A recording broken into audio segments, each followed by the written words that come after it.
I'm your host, Joshua Pintellaresco. I write stuff, podcasts, and I kind of dabble in illustration as well. My guest is freelance writer extraordinaire, Jonathon Himann. He's actually grinning at the introduction there. Hey, Josh, how are you doing? I'm doing great, man. I'm having Good. fun. I'm having Yeah, fun. it looks like it. Well, you might as well. I mean, Hmm. everybody's gone crazy. You might as well just throw a party. That's how I look at it. I mean, that's just kind of like that's. Yeah, the world's I, gone crazy. well, the world's gone mad, and because the world's gone mad, and um, people have these assumptions of how the world should work. I just figure, Mhm. well, it just put into perspective really one really real thing, and that is this: life is both long on possibilities and short on time. I don't got time to mess around, and I might as well just do the things I want to do. And Yep. if now is not the time, I don't know when it's gonna be. So Never. Now yeah, or never, right? it's now, it's never. Yeah, totally. Hmm. So that's been my whole thing. Let's see. Since we last talked, I did what I said I would do a long time ago, which was quit my job. Yep. Moved to Vancouver. I moved to Vancouver. You didn't mention a That went. pandemic, though. It kind of wrecked my Vancouver plans a little bit. I was going to get into the film industry. Tiny little bit. Yeah. I had to make a very interesting choice. Do I stay in Vancouver or do I go near my family? I decided to go near my family. Oh, yeah. I knew at some point I was going to head back to Ontario. I think I needed to come back here for a short time. Hmm. I don't know if I'm going to stay here, although there is definitely a chance I could stay in Windsor for another year if I really wanted to. Oh, yeah. You're going anywhere else in the next 12 months is unlikely. Um, Oh, I had a friend who did get a job in PEI during the pandemic. mhm. They lived in Calgary and they moved to PEI. Traveling is still happening, even in Yep. this. Even this, it's happened quite a bit actually. Hmm. So Yep. my ultimate thing with I did one of my two goals with my podcast. I was always heading in this direction of a talk show kind of format because I wanted to Hmm. do a talk show format with the show. And lo and behold, I have a talk show format. I'm having great guests, and it's been a blast so far doing all this stuff. Hmm. Um, but I'm also there's another part to this too. I want to go on the road and I want to go meet people and do interviews and talk and hear people's stories. Hmm. Um, I actually think this is one of the most interesting times in history. You might Oh, as it is well. very unique. Yep. Yeah, oh yeah, no, it is. You might as well just go for it, man. I mean, that's Hmm. how I look at it because you don't really know where it's going to end up and where you're going to go. I mean, you're going to deal with. I mean, it's going to be strange when I get to that point in time. Hmm. I do think it's going to. I do think there's going to be a paradigm shift sometime this year. It's going to shift back a little bit more toward what it was before the pandemic a little bit. I don't know if it's going to go all the way back, but I do think it's going to. I Oh, do. I think there's a lot of people who like life like this. Some people do. Some people Hmm. do. Some people don't. It, it, Well, it let me rephrase. I think there's a lot of people who like not commuting to work. except that's not as many people as people realize. For example, now let me give you an example. Okay, so right now, when I am doing some temp work, I'm working right now. I'm literally cutting turkeys up in a freezer. It sounds fascinating. It's really not. It's really not. Hey, there's courses for meat cutting. Yeah, you think they train you with that, but they really don't. Oh, I have yet to be onboarded to any company that has done any sort of reliable training. oh no, it's funny. It's I learned something really interesting, and I really Hmm. maybe shouldn't say this on the air, but it's the truth. If you really don't want to do something, just be deliberately bad at it. Just go out of your way to be bad at it. Oh, Because yeah. yeah, Make them get it's a game. What can you do to actually get them to let you go without yeah, firing you? yeah, exactly. Hmm. it's been interesting here because every time I've gone into work, they've wanted me to use the knife to cut. The only time I've actually cut is when I literally cut them in half. Yeah. But they also, it's funny to me because they also they have never once supplied me with everything I needed to do a job properly. So there would come a point in the job where I couldn't do it because they never actually gave me everything I needed. Like a knife sharpener, a really simple thing that you'd think they would bring with me. Except they never actually do it.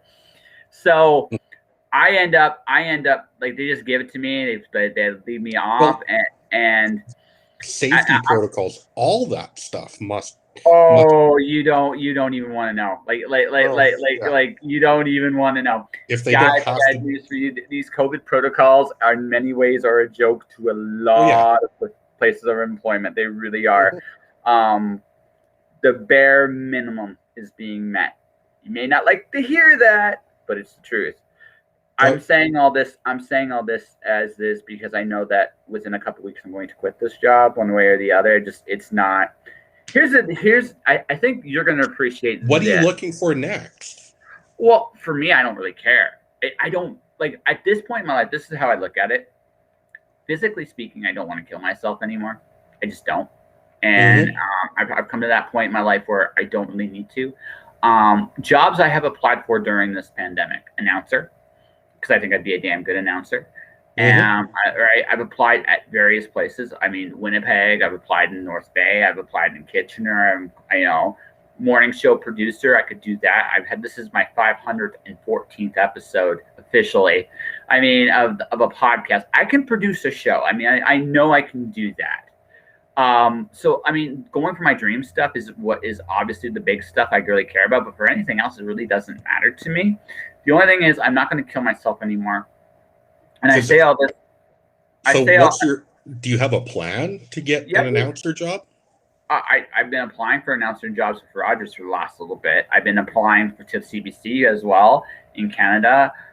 I've just been putting it out there because I actually have audio recordings on my webpage. You can actually listen to my podcast as a point of reference. My website is my resume, so I just funnel everybody to there when I'm applying. How many people do you know who are announcers, who are in who have either been on people who have been on television? I know quite a few people who actually are announcers. No, I don't know anybody. I just figure, what the hell? The worst that can happen is they tell me no. And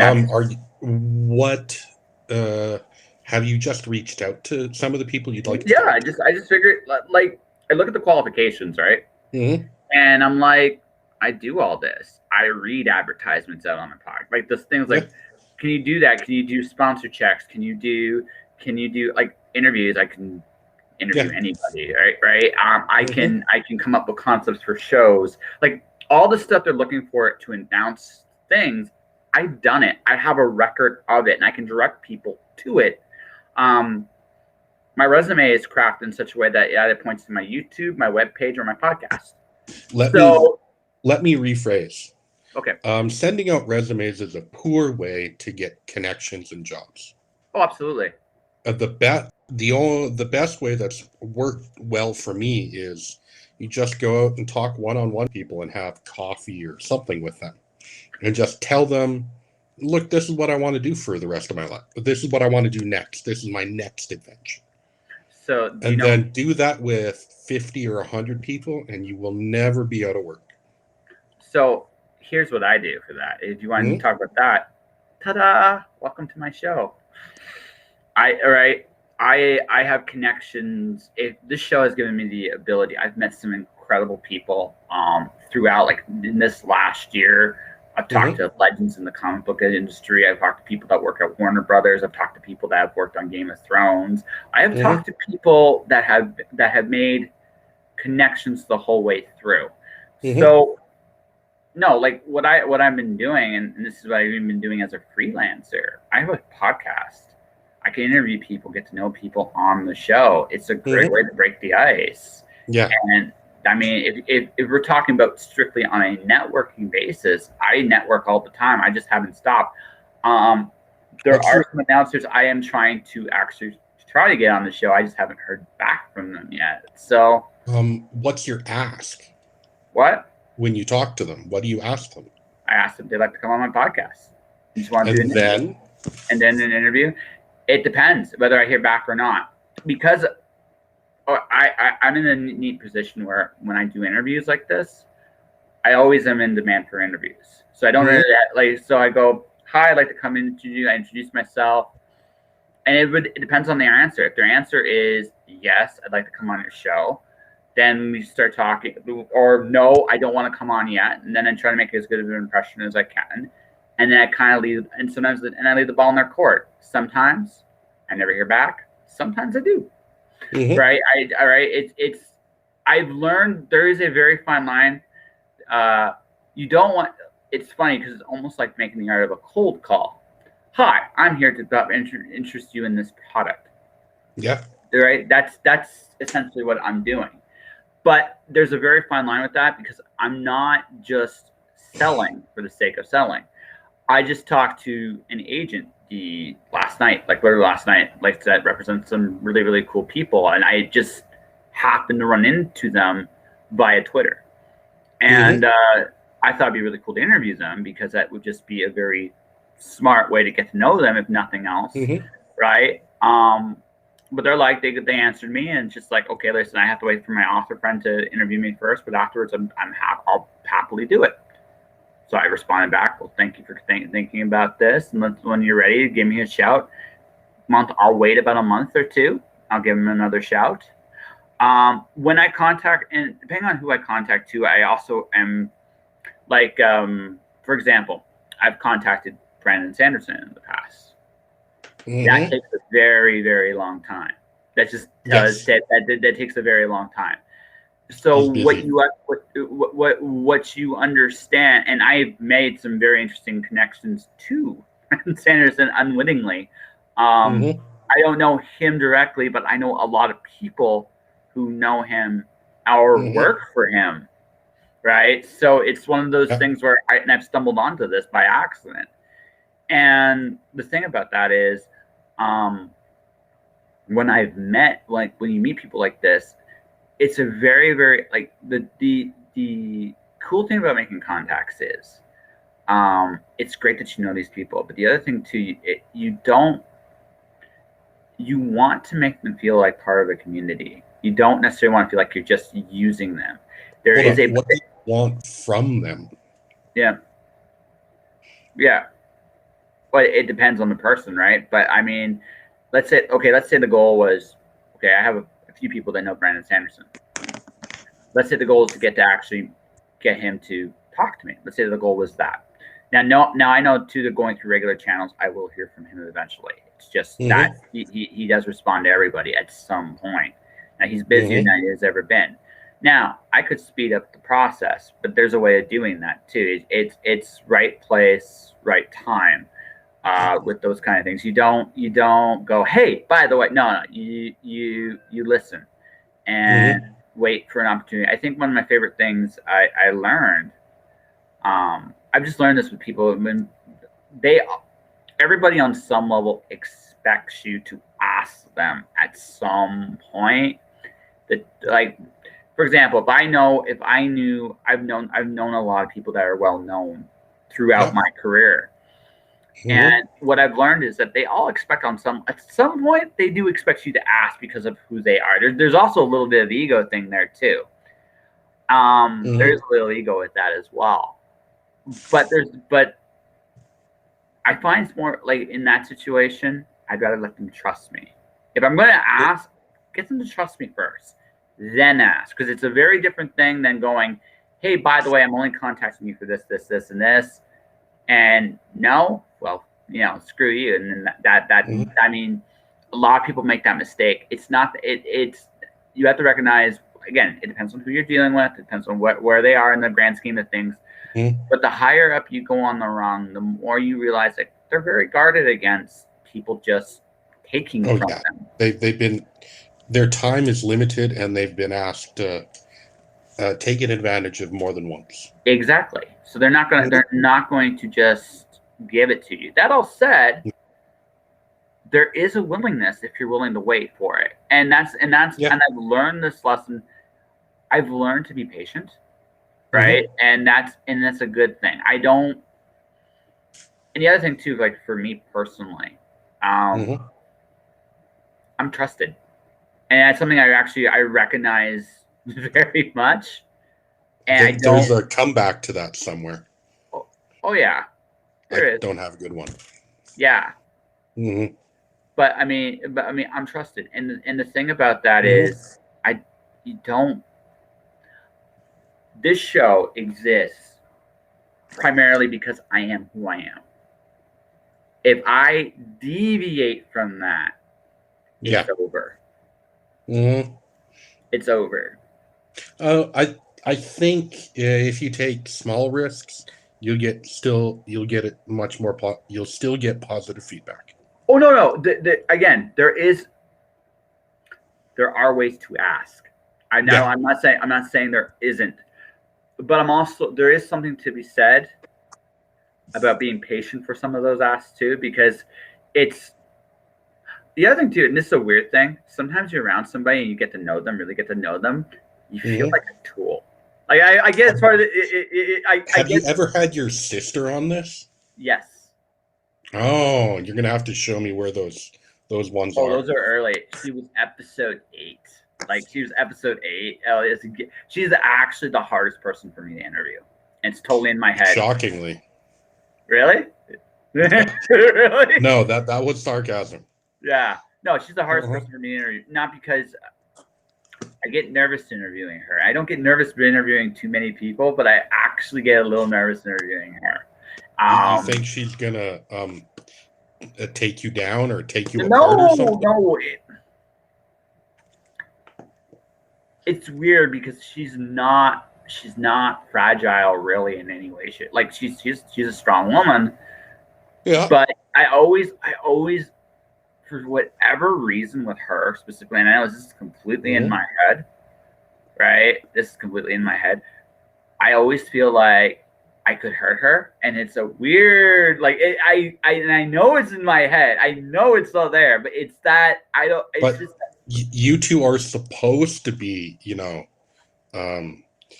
slinging sarcastic comments back and forth. Oh, she does it all the time. It's great. I love it. Like what? Right? But no, it's weird. It's a very weird. I don't feel like that with anybody else, but with her, I do. And it's it's one of those things. She's hosted the show. She's made me sound like a goldfish on my show. Now think about that for just a second there. You mean like normal then? Cool. So what do you want to know about freelancing? Lots of things. Go ahead. Actually, you know what? This is what we should do. This is straight up. Let's make this fun. Yeah. So why did you choose the specialty you chose? Because the biggest thing, here's what I learned very, very quickly. It took me about 6 months to really sink this in, because what I already do. But freelancing is about finding that expertise you have and molding it and crafting it to develop your reputation. That's the real secret, I think, to figuring out where you belong in freelancing, right? Reputation is what it's all about, whether or not you're freelancing or an employee or anything. Whether you're in a marriage, single, whatever, your reputation in the community is what is you. That allows you to do things. It's your current now, building that reputation is easier if you have a really good tagline. And that tagline, say on LinkedIn, it's the career, the label you chose, and then the specialty within that label. If it's a content writer, a lot of, for example, cryptocurrency. There are not that many cryptocurrency copywriters on LinkedIn. If you Google, however, there's a fair amount of cryptocurrency copywriters. Still nowhere near the demand. And it's a very low competition space at the moment. So what you want to do is what I wanted to do was find cool people I wanted to work with. I've been in more than one situation where I've been working with people who, let's say, did not compliment me very well. Mm-hmm. So my first goal with all of this was to find somebody, find a group, a community that compliments me better. So I went into the whole copywriting, technical writing, freelance writing thing without much of a target.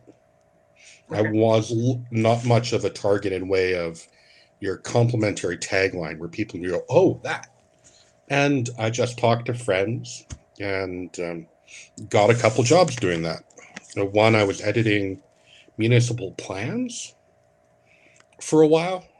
Well, municipal plans.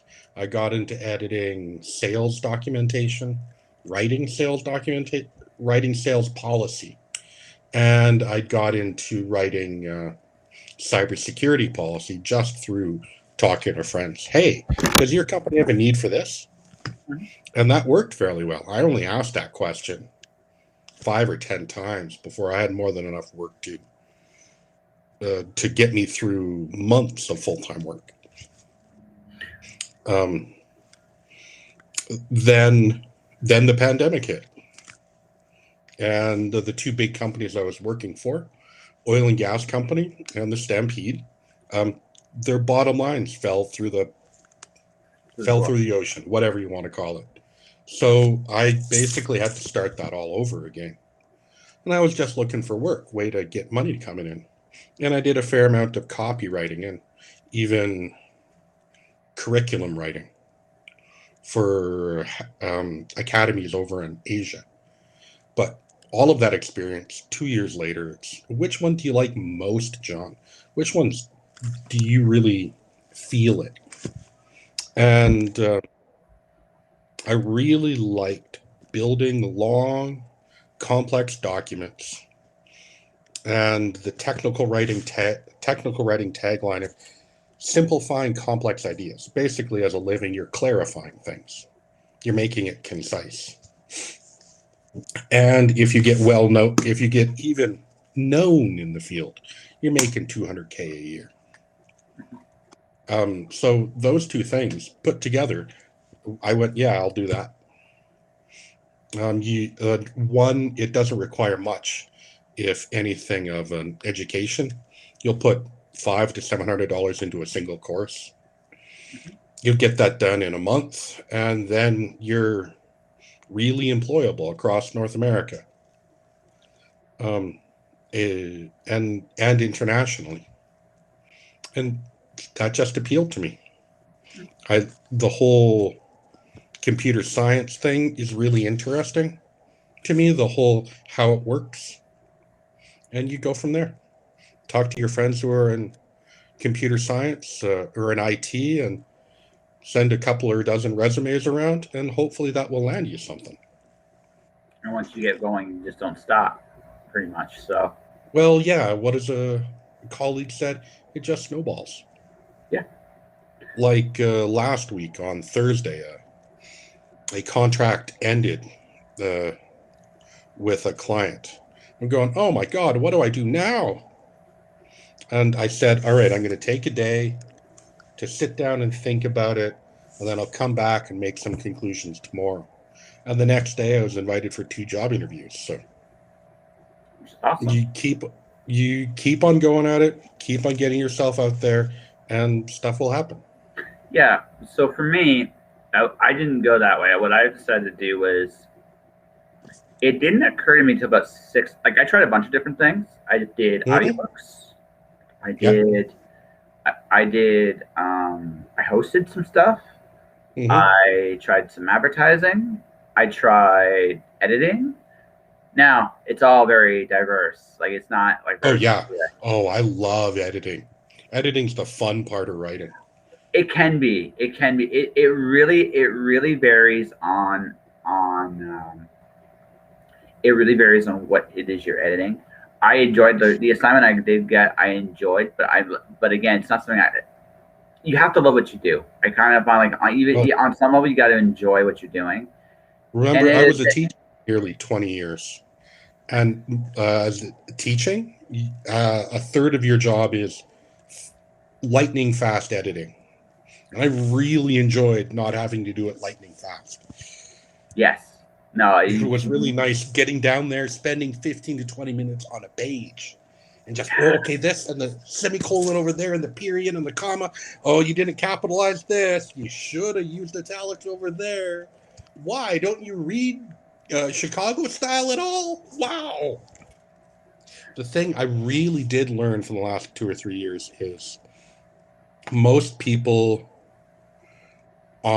don't spend a lot of time learning how to, let me rephrase that. Almost nobody spends a lot of time maintaining their writing skills, let alone improving them after that one course in university. Yeah, no, it's true. And that then they're done and they walk out and they're just like, oh God. So it's frustrating because, but then the other side of it is good writers are rare. Mm-hmm. You're in demand if you're a good writer. Yes. Mm-hmm. No, so like for me, I think the path I've chosen for the last little bit was I do interviews incredibly well. That's my skill. So I decided, well, what can I do with this skill? And I realized there's a lot of different things I can do with it. For start. Oh yeah, absolutely. Or yeah, like just strictly speaking on the podcast end of things, okay? I have credibility because I can produce, edit, and create my own show, which is phenomenal. The other thing I can do is I can announce. I can do various different things, like the various different problem solving for other people in those regards. I have a service page for that. Number one, I don't promote it. Like I've just started promoting it, but it's something that's just like, it took me about 6 months to really center kind of where I wanted to go. So there's that. There's my content. Case in point, we're doing this interview right here. Gotten a boatload of ton of writing ideas just talking to you, right? Name one. Well, one thing is the challenge, the way to actually find work as a freelancer, how to do it, where to go, and how to get started. It sounds really simple. It sounds incredibly simple, but you'd be surprised. But the thing is, you're not finding work. You're not a freelancer. You're doing the same thing everybody else does, but you're putting a label on it that lifts it up past what normal conversation is. You're asking your friends and your acquaintances, hey, I'd like to do this. Can you help me? It's as simple as that. And a lot of people build it up to be more than that. In the past, I used. But it's that simple. Hey, I want to do this. Can you help? No, that's it. And I mean, some things stick to the wall, some things don't. But I mean, my last couple of writing assignments from pitches I've done to a couple magazines here and there. Have been based on just some conversations, and I've gotten some hits. I've gotten paid to write. I enjoy content writing, magazine writing. That's just what I'm doing right now. That doesn't mean I don't want to do other things, but that's kind of where I want to get started and kind of see where things go. This is just a secondary use of my interview stuff. There's other things I can do with it as well. You could hire yourself out as a job interviewer. Yeah, I know. I've thought about that actually. I actually have thought about that. Yeah. Some of the interview clients for potential jobs, because I do that. I really did read people fairly well. I could definitely help a client figure out what they're looking for in a candidate. Like I have a friend whose entire job is that. Yeah. Hiring and firing people. Yep. I hate firing people, but you got to do it. I that's actually something else I've learned as a freelancer. I've had to fire people sometimes doing it. You have to. It's part of the gig. Like you have to recognize when. I think the biggest thing when because you've been doing this longer than I have. I'm still in terms of freelancing. You've been doing it longer than I have, and I'm kind of like I had to learn this first year of freelancing for me has been about learning. Honestly, the biggest lesson I've learned this year is learning to say no. It has been a beautiful, beautiful thing. Oh yeah, Yeah, it is so nice having your own standards and being able to say, you don't meet my standards. that's it. Actually, it's Mhm. terrible because it applies even to it applies like when I do temp work from time to time here and there, I apply it there too. Like I Yeah. actually do apply it there a lot more. I think the biggest thing is when you work for yourself and you come back to try to, you never look at any job you do the same way ever again. It's just Oh, simple.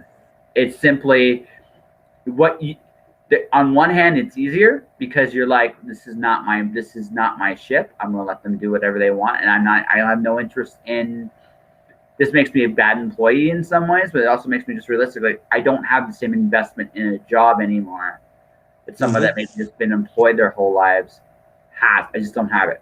I don't have it in me anymore. The flip side to right on the flip side again, I look at my own standards. I look at my own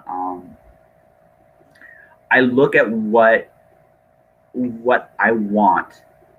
And I realize Mhm. that for the most part, what I'm doing and what we all do in life, whether we realize this or not, is we're filtering out what we want. If anything, Oh, that's freelancing in a nutshell.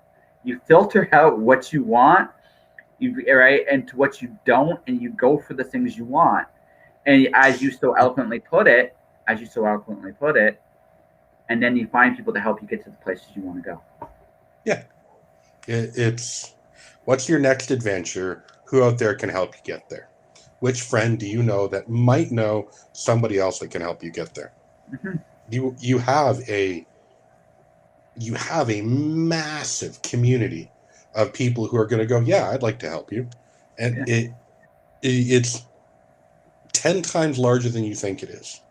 Oh, probably yeah. 10, Like I, yeah, and you can probably have a coffee or a beer or whatever with one person a day for a year and not run out of people to talk to in your current community. mm-hmm. And that's you, and just the lesson through this is how many people out there know you, like you, and then on top of that, how many people are willing to take a chance on you. Mm-hmm. It's the number is large.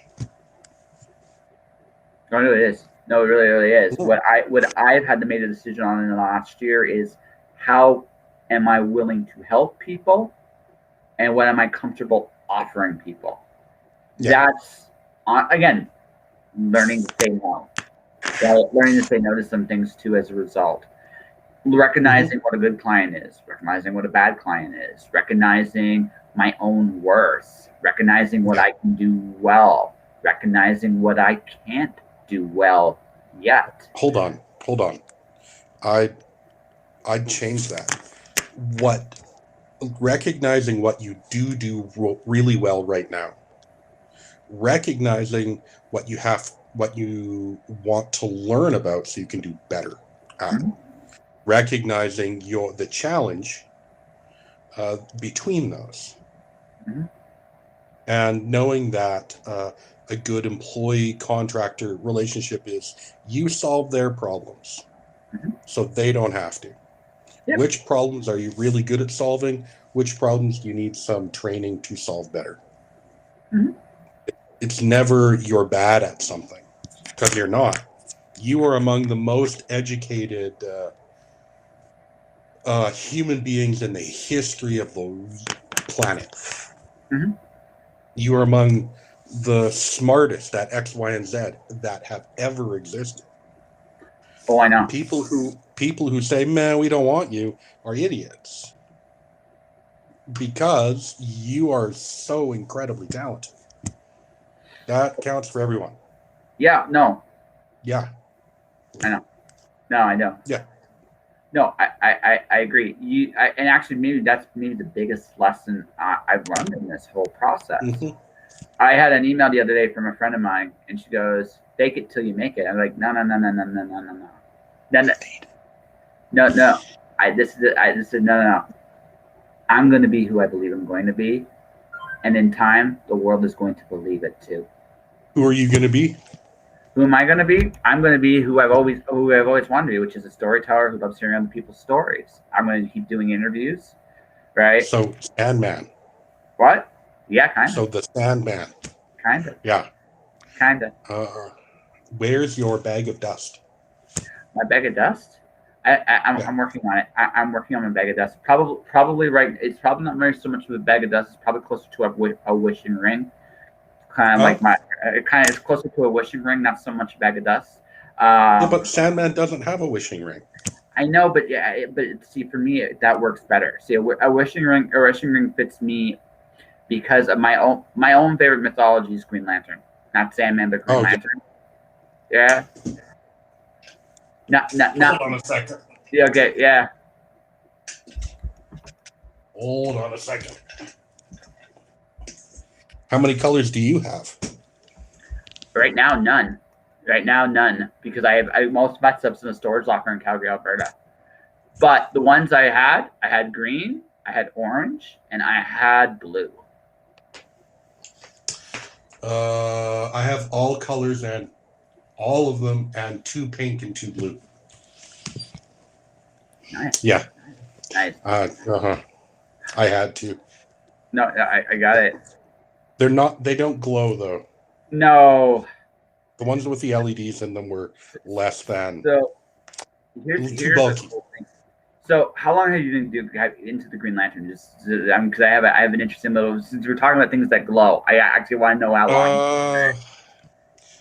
Since Jeff Johns started on him. Okay, I've been a fan since I was a kid. Jarl Jones doesn't have a great reputation anymore, and understandably so. Jarl Jones? Yeah, Jarl Jones. He did. Jeff Johns? No. This is way before Johns. This is. So I've been a fan since I was 8 years old, and when my parents got divorced or separated at that point, my dad took me. This is back in the days of the spinner racks at the 7-Eleven, and so there's 2 comics I got. Starman number 14, which featured. Ooh, that's good. That's good. Not the James Robinson one, an older one. Roger Stern's Starman featuring Superman. Very cool. You're old. Yeah, I am old. I'm very old. I've been doing comics for a very long time. And number 2, Jarl Jones and M.D. Bright. Now, M.D. Bright's also known for another book called Quantum and Woody. You may or may not have heard of it. Yeah, I've heard of it. Yeah, that was his. Another one. This was before that. It was Hal Jordan when he had the white streaks in his hair. And he was wandering. That was when I first started. And now I have, at this moment in time, I have the oldest Green Lantern comic I have is Sinestro's very first appearance. I have it, right? And I have most of the Silver Age, not all of it, but everything from 125 on.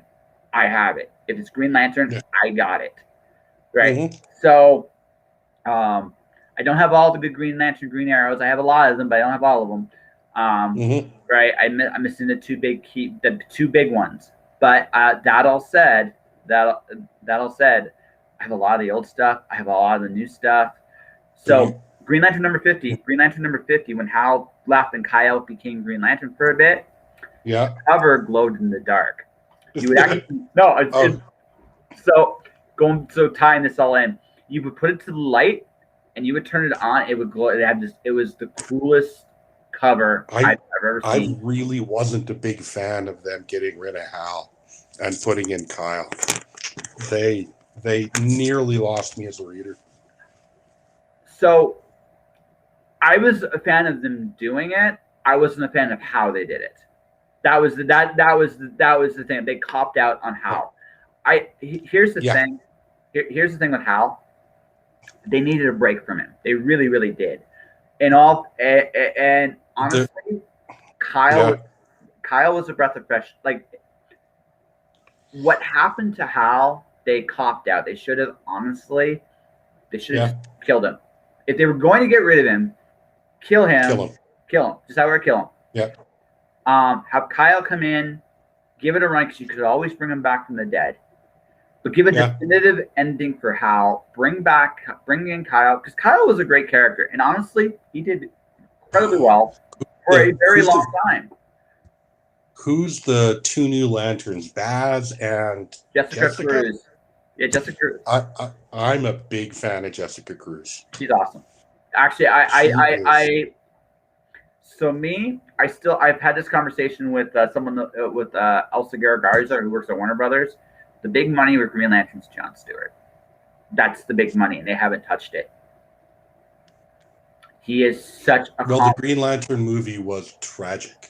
The movie. No, I don't. The movie didn't happen. The movie did not happen. The big money is Jon Stewart. I think the money is Jon Stewart. At this point, the core is where the storytelling comes in. The really good storytelling tends not to be individual focused. The really good stuff for the Green Lantern stuff is really the cosmic stuff, when you have hundreds of ring bearing at the same time. So I feel like see, I think John and Guy, and so for me it's like this. It's John, Guy, Jessica, and Simon. I think if you're going to do the Green Lantern core route, Jessica and Simon are the way to go. They're buddy. You have a cool little buddy cop. You have a cool buddy cop dynamic. You can tie in the core stuff brilliantly with both of those characters. Jessica is an amazing character. Simon doesn't get as much love, but he's got some interesting depth to him too. Simon. Yes. Yeah. So he's got some interesting depth to him too, and together they're really good together. I actually thought that was one of the best of the Rebirth titles. It was very good. Yeah. Yeah, it was very good. When Sam Humphries was writing it, it took him about 3 issues, but once he got it, man, it did nothing but get better while he was writing. The whole concept of her getting Volthoom's ring, and overcoming it was really interesting. Yes. No. Like, it's really nice how they're tying in all that 100-year-old shit and actually making it have meaning. And also, what I really love about Jessica personally is she might be the bravest of them all, which I think is such a cool thing. No, I want to see the hamster. No, the chipmunk on screen. Oh, Chip? You want to see Chip? Yeah. Okay. Mosaic. If you're talking about a Green Lantern title that's awesome, it's Mosaic. Yeah, that's Jon Stewart. Yeah, that was awesome. So Bar Sector, the current run by N.K. Jemisin, is like a more advanced version of Mosaic. Is what it is. It's a more advanced. When I read it, I was so surprised how much that concept actually is in there. It's different because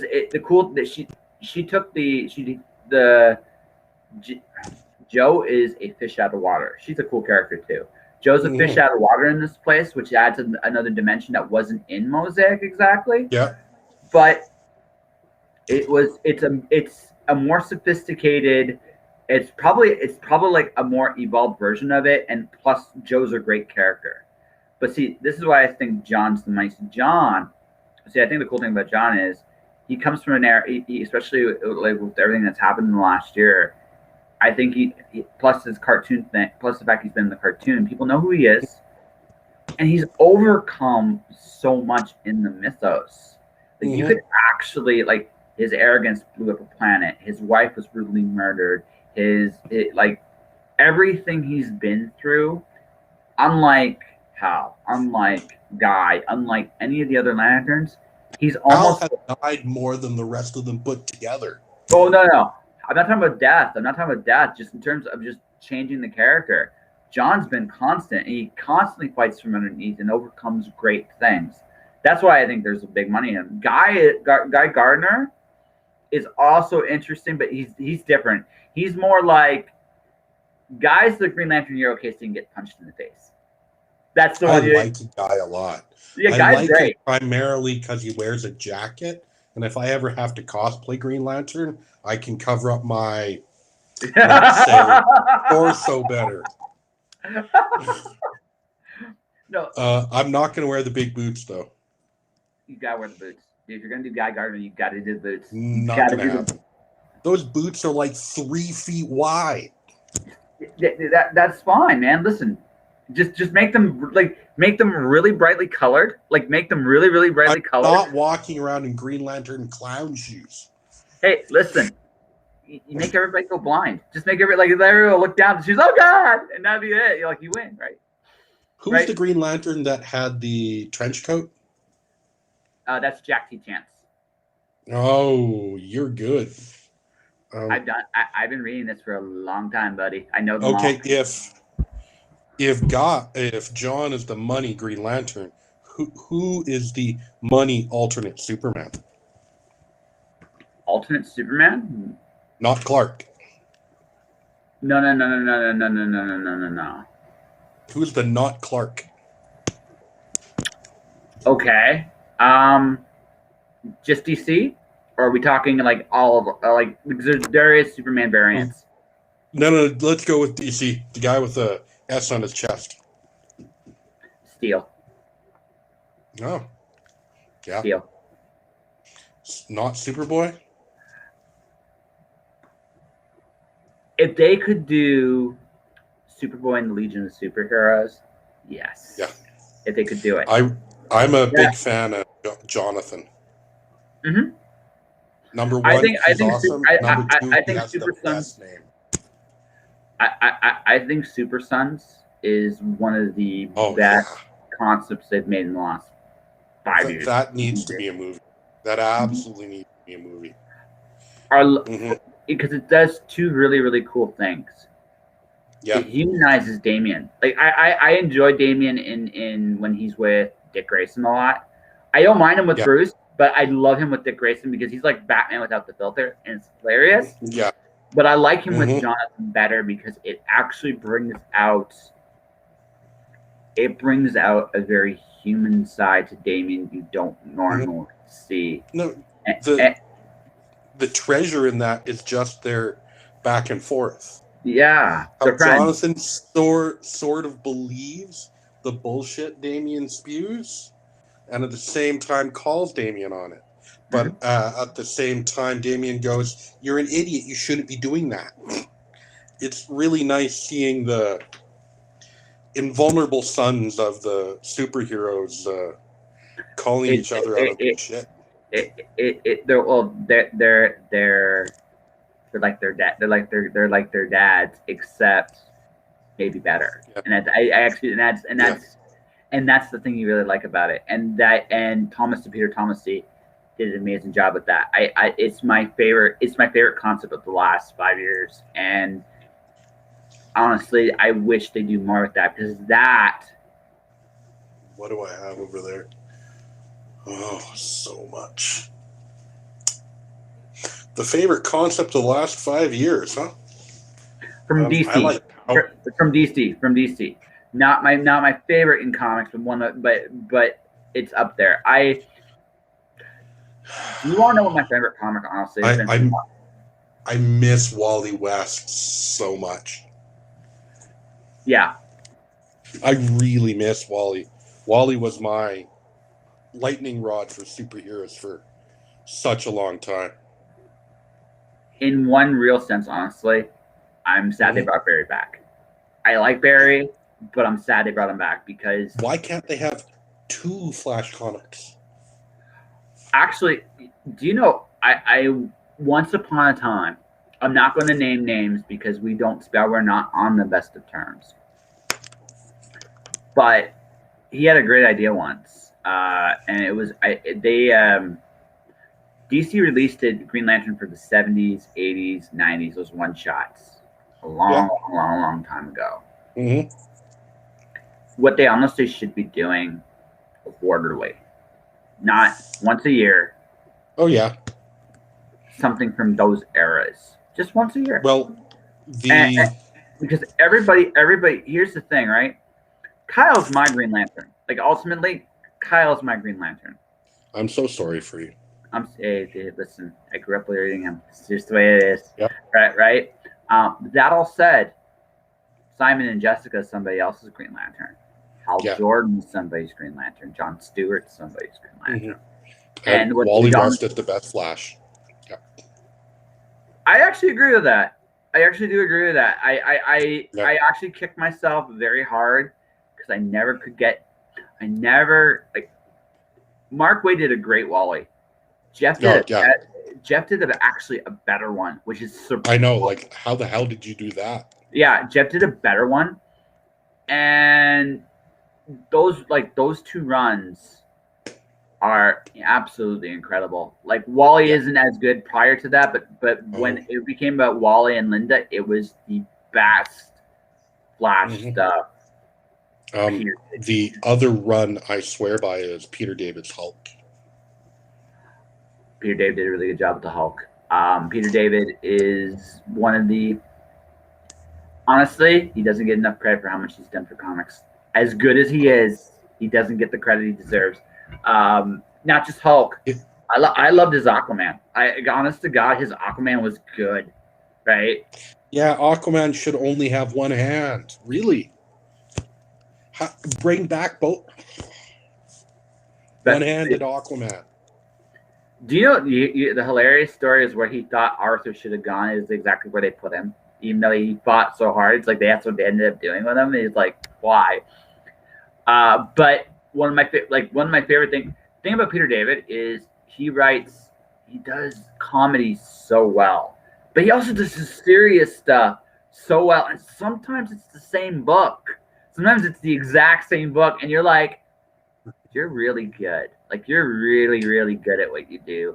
What He are your doesn't get. Hmm? What are your favorite non-big two comics? Oh, I have lots. Okay, from the current stuff era, Sega is really, really good. Yeah. Sega is really, really good. My favorite superhero book, and I call it a superhero book, even though it may not be technically a superhero book.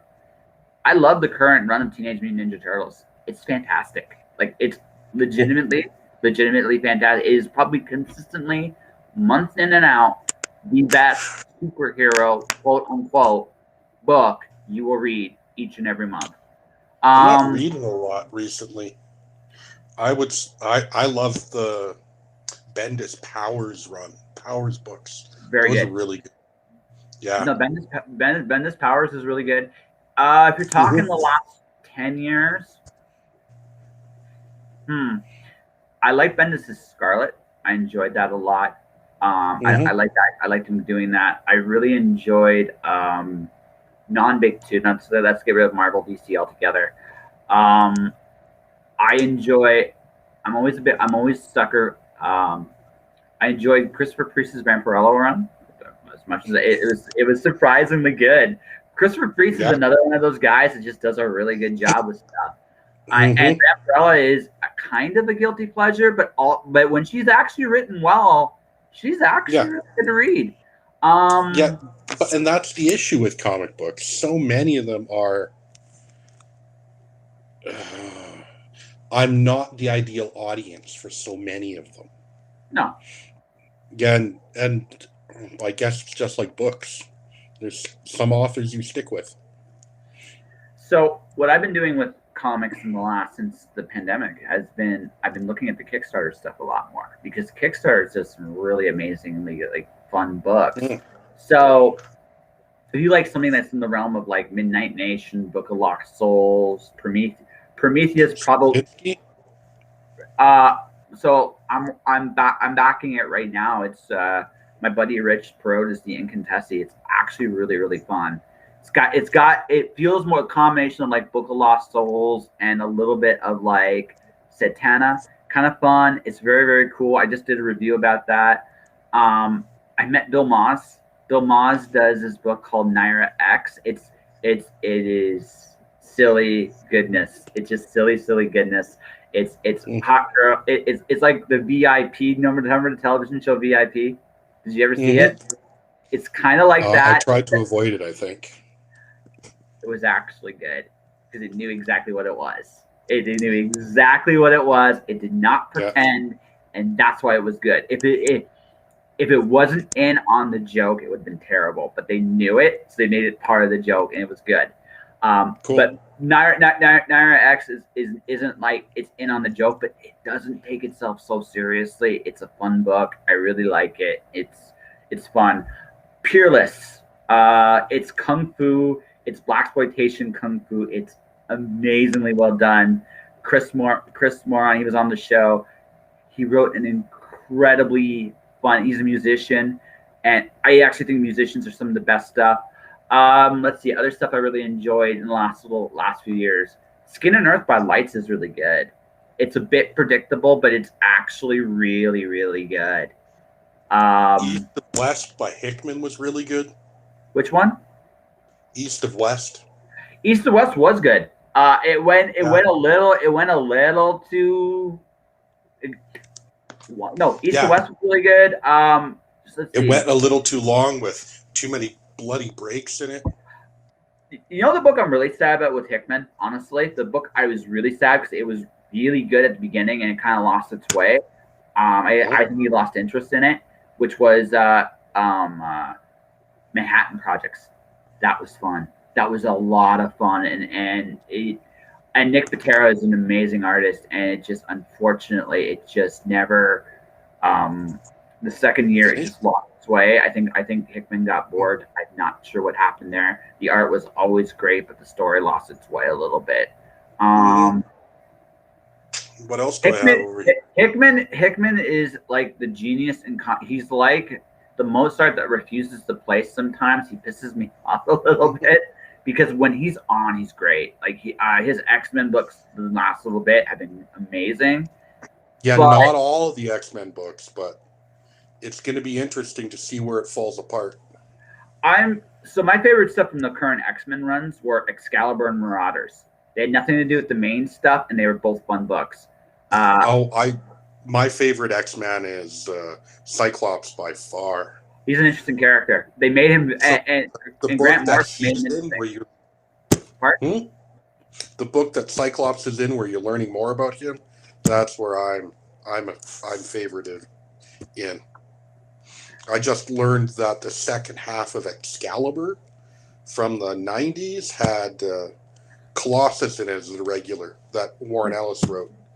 Yep. So I'm wondering about going back at those and reading or reading them for the first time because I bailed when Alan Davis. Great, like there's some really amazing, amazing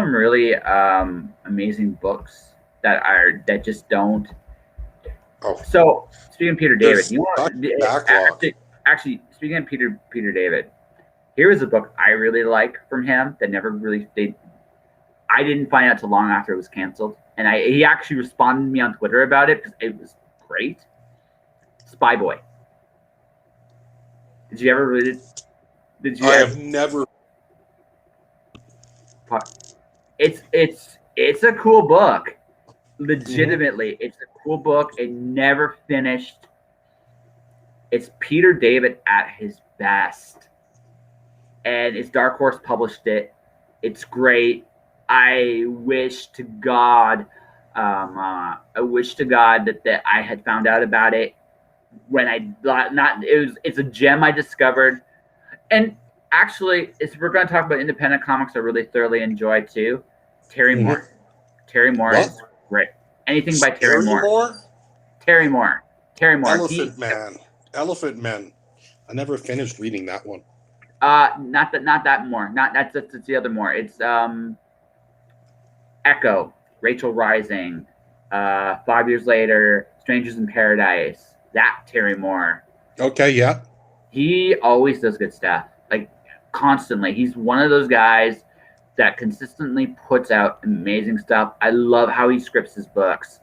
They're incredibly dense, even though they don't feel it. You read it, you get more out of 18 pages from him than you will get from 30 pages from most other guys. Who is geek here, you or your sister? It depends on what. Okay. Geekier about barbecues. Her. Okay. Glitter. Her.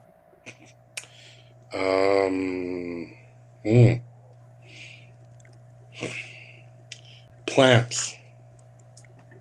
It's her, but not by as much as she thinks. God, miniatures. I'm not sure it's that. It's neither of our jams, really. At least Huh? I don't. Yeah, it's neither of our jams. Cool. So I know that I've been painting my backlog of miniatures during the pandemic. I'm doing it for the first time in a month. No, like so I what do is drinking it? draws, right? So Yeah. I've been doing drinking draws on my pod. So Timothy Niederreiter's coming back the first week of March. I interviewed him as an interview, but he's coming back on Friday on the next week, and he's painting his miniatures on the show, and we're going to actually talk about painting. I'm going to learn about painting miniatures. Maybe it will become my jam. It's very meditative, and one of the big questions is how much detail do you want to put into it? That's an art question in general, I've noticed. Because the painted miniatures you see online, I would almost guarantee you they're using a magnifying glass. Like one of those stands with a light on it with the glass in the middle. Because the details they paint can be shorter than a millimeter. And then they will get 5 colors on it. They will gradiate it up from black to white, for example. So you will get 5 colors on a bit of plastic that is less than a millimeter tall and less than a millimeter wide. That's cool. So you're painting with like a single hair put in a toothpick, which you cut the end in half. That's neat, man. That honestly, that sounds actually really neat. You don't get paid nearly enough, though. There's lots of people online that do it for money, but wow. Hey man, it's deep. Like the one thing I've learned doing like streaming is there is value in excellence. There really is. That kind of like dedication to detail is something to be admired. Like honestly, because it's an incredible. It takes patience. Like I've been teaching myself how to draw in the last little bit. Yeah. And when I've gotten to the point where, for the most part, I get form. For the most part, there's some things I'm still. Rests are kind of hard. Takes time. Oh no, it totally does.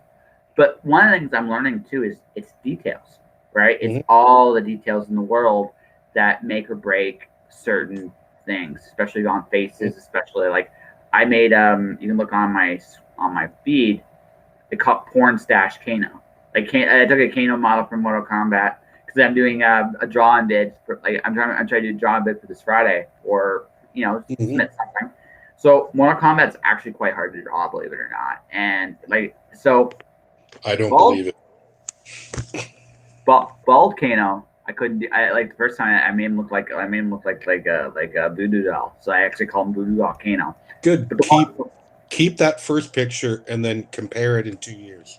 Oh, absolutely no. I'm gonna compare it all. Like I think like I said, I kind of know what I want to do, and that's I want to tell stories. One of the things I'm going to try probably for sometime this year is do my own comic strip, even if it's not necessarily the greatest thing in the world. It doesn't have to be. It just needs to be. Can I tell a story with it? And I look at XKCD. Yeah, exactly. That's not high-end art. No. Yeah. No. Mine's going to be a how to draw comic called Zippy the Dragon, and Zippy's going to make fun of his creator. It's going to be fun. Awesome. Yeah, that's kind of one of those things. Like I know what I want to do. So now like in this life, now it's about just doing it and getting everything rolling. So even freelancing. Mm-hmm. Do you ever want to write a novel? Like, does that intrigue you at Oh, all? I had a chance to ghostwrite a novel when I'm freelancing. It hasn't been released yet, but Was it fun? do I ever want to write a novel? Like with your name and your name on it, and all that stuff that comes with it. Not really. The cost benefit ratio is low. I love telling stories, absolutely. But if I'm going to spend what 2 to 3 months full time writing a novel, I'm going to want 20 grand out of it minimum. And getting that out of a novel, say on the Amazon platform or Apple Books or whatever, requires a great deal more than 3 months of labor, and just 3 months of labor. Unless you're If very you're lucky, you're right. and it so if when I write one, it will be as a hobby, not as an expectation for a source of income. The source of income that I will enjoy learning about is the cybersecurity stuff. It'll be fun, interesting. I'll learn a lot about IT, and I'll be able to write clear, coherent policy. What the heck? You hit the button. You're invisible. There you go. Oh, Invisible man. clear, coherent stuff. I'll learn a lot about it. And the stories, you really have to, like Craig DeLuey does, right? You write 5 in a row, you publish them, you have them all in your magazine ready to go, and then you publish one every month for 5 to 6 months. That's one way of doing it. There are a few other ones, but that like Craig's a unique. Yeah. Craig had some things going for him that he wouldn't. But well, he built his fiction career on a nonfiction career. And he became an expert in that nonfiction, which gave him the time and ability to become an expert in the fiction. I think I'm copying that. Well, I think reading Craig before, like his first time through, and reading Craig the second time through, he's much better now. Like that's to be expected. Oh, yeah. Amazon prioritizes rapid content over good content. Oh, yeah. Well, but that's true. That's true with all the platforms on some degree. However, there are for example, one thing there are a variety of different ways to do it. I know people who publish novels via crowdfunding and make a good living doing it. With far less of a customer base than say anyone that works at Amazon that's going through Amazon. Yeah. I think with writing novels from strictly a business level, it really depends on what you set out to do and what you do. And the other thing too, this is something I've noticed with my own stuff. Okay. What I sell on the front end is okay, but it's what I sell. But then what happens is the reason why it's like you've seen the 20 books to 50K thing, I'm sure. The reason why that works the way it does is ultimately where authors make their money is their backlist, not so much the front list. That's the nature of the business. So the more books you have, the more you make on your backlist. Eventually, it just piles and piles on. Somebody I know that releases a book every 6 weeks, and she releases some really good books in the process, is Tracy Cooper Posey. She's got hundreds of books now, like literally hundreds of books. So every time she releases something, it's different audiences, different things. Yeah. She just, she's at that point where it just it snowballs. It just snowballs. You get a lot of work done. You keep your name out there. You do your thing, and it'll snowball that way. Yeah, but I get it too. Like, but you're happier. But you're more You're more. Oh, Yeah. it's just ended up that way. Yeah. Okay. Hmm. And someday maybe it goes the other way. But it sounds to Yeah. me though, on the whole, it sounds to me on the whole, Hmm. you're content with the path you've gone on. Well,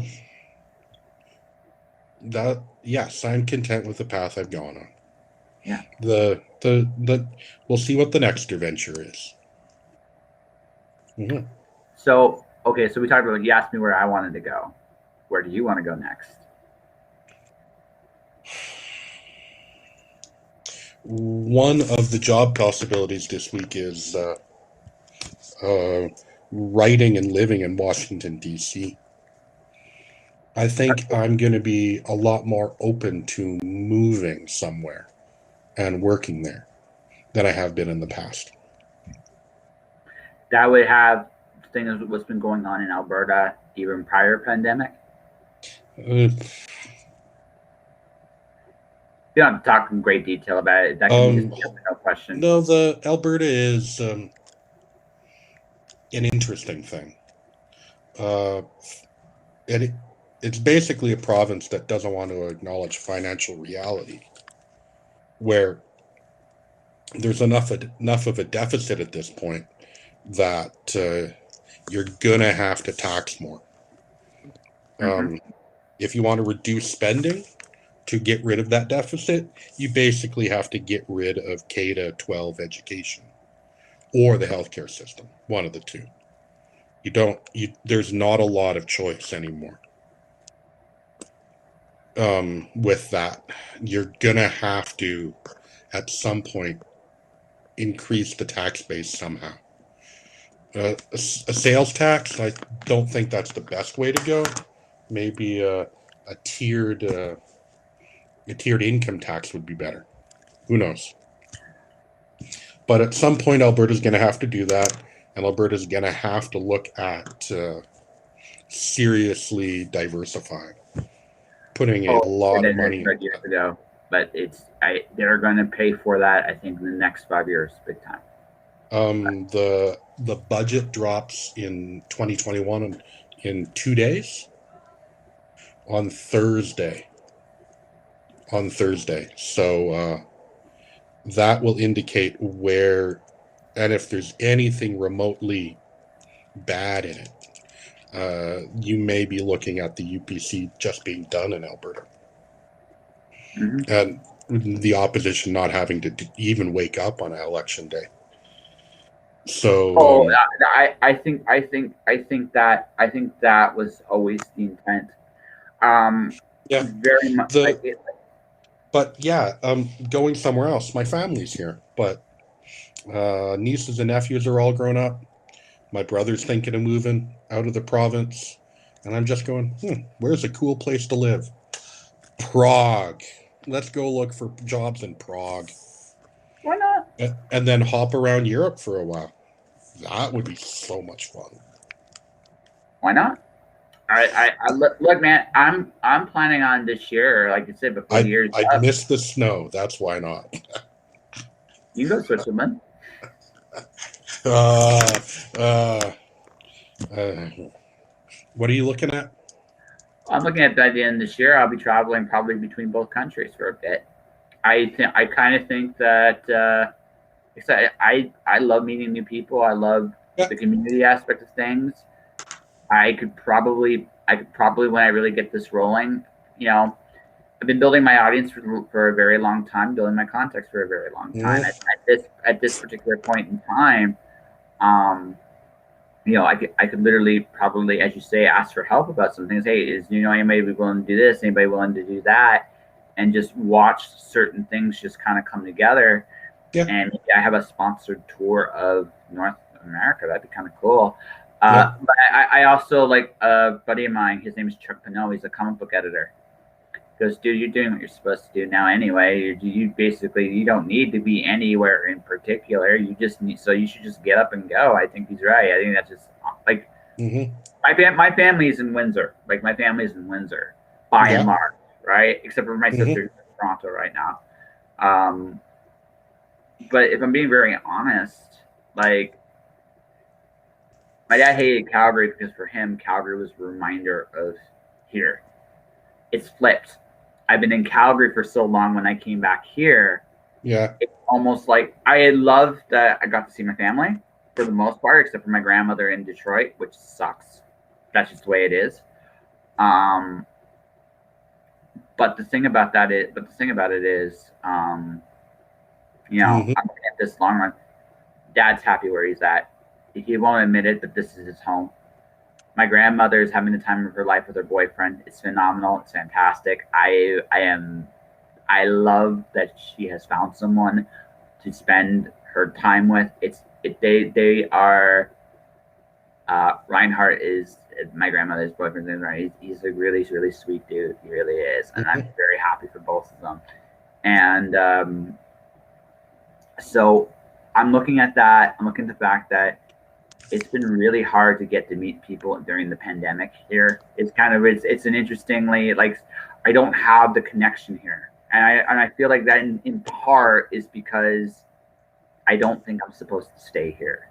Now I could stay here another year and build up, which I Well, could do. you haven't had the chance to build connections there. Yeah. So I'm gonna have to bail soon. No problem. We can wrap this up. We can wrap Cool. this up. Yeah, we can totally wrap this up. I'm glad you wanted to come and join the new. So, what do you think? Have you seen any of these prior to this? You're doing a good job. Good, Okay, interesting conversations. I cool. just get rid of that light behind you. Okay. Hmm. At some point, I have to. Where I'm at. There's really not the way this house is. It's apartment sometimes going to be great when I You get to you can that. put a vinyl sheet between you. Yeah, Yeah, that might work. That might a work. background would be good. Yeah. Oh, can you put a fake background on it? I'd have to get like a green or blue screen, but I could definitely do that. Like, yeah, Hmm. I'd have to get something green or blue, and I'd have to figure out where to go in the house to do that. But I could definitely do that. Yeah. Yeah, So cool. yeah, give myself a screen of some kind. All right. So I think we have a Okay, wonderful interview, a wonderful conversation.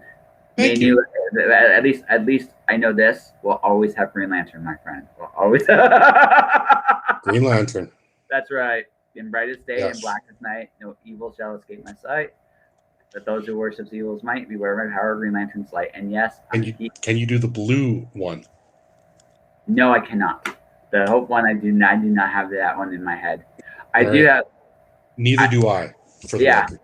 yeah. I'm not that. No, the rest of the. So I do have one in the other oath, the old oath. Now should set my life over dark evil. For an evil can spread the light of a Green Lantern. That's the original oath. That one I have. That's Alan Scott's. Yeah. See, see. Is he But st- we'll talk later. we will talk later. So what we should do this.